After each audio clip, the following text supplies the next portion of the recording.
Hola, mi querida hermana Luz, y quería contestarle a su pregunta.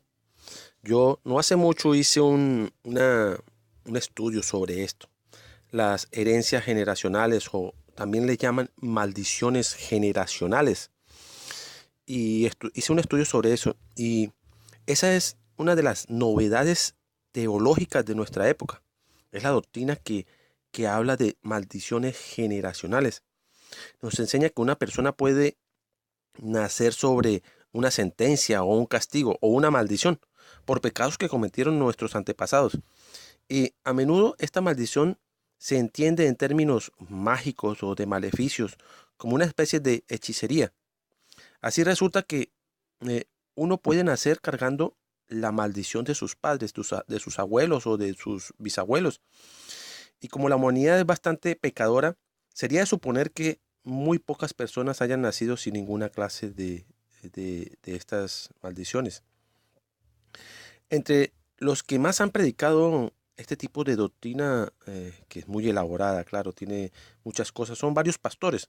Entre esos encontré un tal Edwin y Orozco, que tienen un programa de televisión y afirman que la maldición queda en el esperma y en el óvulo y que forman el feto y entonces allí se hace parte del ADN del pecado. Entonces que ese ADN hay que cambiarlo por el ADN de Dios.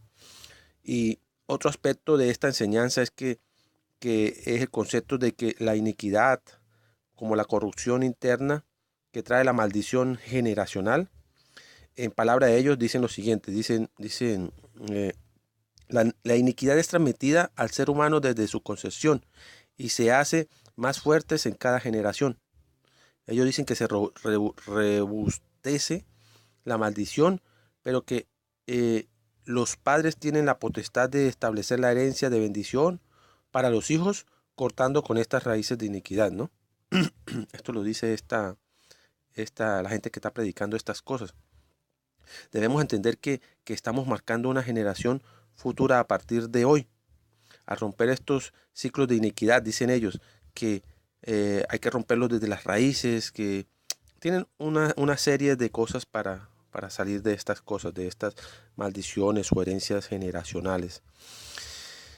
Es obvio que el aspecto generacional de toda enseñanza se basa en el segundo mandamiento del decálogo de los textos del Éxodo y del Deuteronomio. Y por eso ayer cuando prediqué sobre eso, donde decía Éxodo 25, que dice, yo soy Jehová, tu Dios, fuerte y celoso, que visto de maldad de los que visito la maldad de los padres sobre los hijos, hasta la tercera y cuarta generación de los que me aborrecen, y hago misericordia a millares de generaciones, a los que me aman y guardan mis mandamientos. Eso está también en Deuteronomio 5:9. Jehová, fuerte, misericordioso y piadoso, tardo para la ira, grande en misericordia y verdad, que guarda misericordia a millares, que perdona la iniquidad y la rebelión, el pecado, y que visita la iniquidad de los padres sobre los hijos y sobre los hijos de los hijos, hasta la tercera y cuarta generación. Esto está en Éxodo 34:6. Entonces, aunque el idioma hebreo tiene varias traducciones para la palabra maldición, estos textos no mencionan ninguna de ellas. Dicen más bien que Dios visita los pecados de las sucesivas generaciones. El sentido principal de este verbo en hebreo es igual a visitar en castellano. Su sentido básico es preocuparse por. En la versión de Nueva Versión Internacional lo traduce como traduce como estar pendiente de. Eh, es un poquito, no sé cómo explicarle en este momento, pero además de los textos básicos que es de Éxodo 5 y Deuteronomio 20, no hablan, además de esto, no hablan más de iniquidad, sino de maldad, que menciona la iniquidad, la rebelión y el pecado como sinónimos funcionales. No afirma que Dios los convierte en maldiciones generacionales, sino que en su misericordia los perdona. ¿Cómo es entonces que Dios visita la iniquidad hasta la tercera y cuarta generación si ya la perdonó?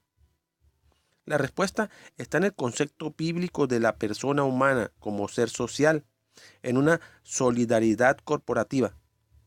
No sé si me hago entender. La Biblia no conoce el individualismo de nuestro pensamiento moderno. Las personas como entes en sí, independientes de la comunidad que apartengan, que pertenecen. Eh, entonces, la maldad tiene consecuencias morales, sociales, sobre la familia y la sociedad. Consecuencia es una cosa. Las consecuencias es lo que Dios visita de su pueblo.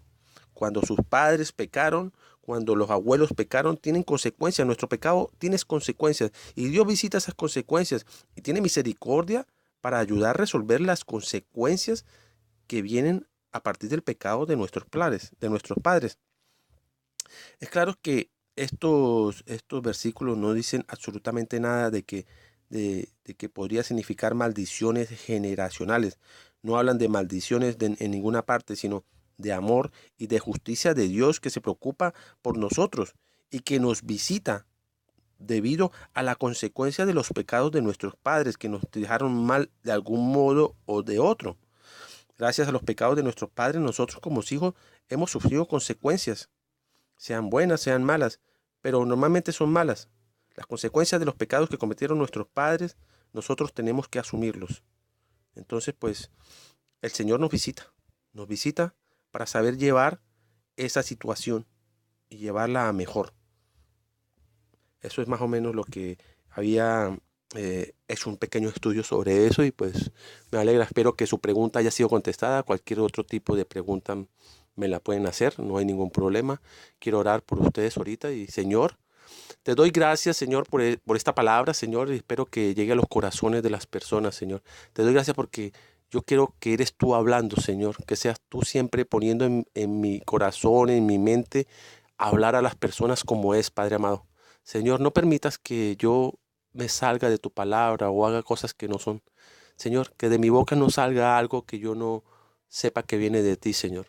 Padre amado, yo te doy gracias por tu palabra, Señor. Te doy gracias por las personas que oyen. Te doy gracias, Señor, porque tú nos respondes siempre. Gracias, Señor. Te doy por la persona que está escuchando. Señor, dale sabiduría para que entienda lo que estoy hablando.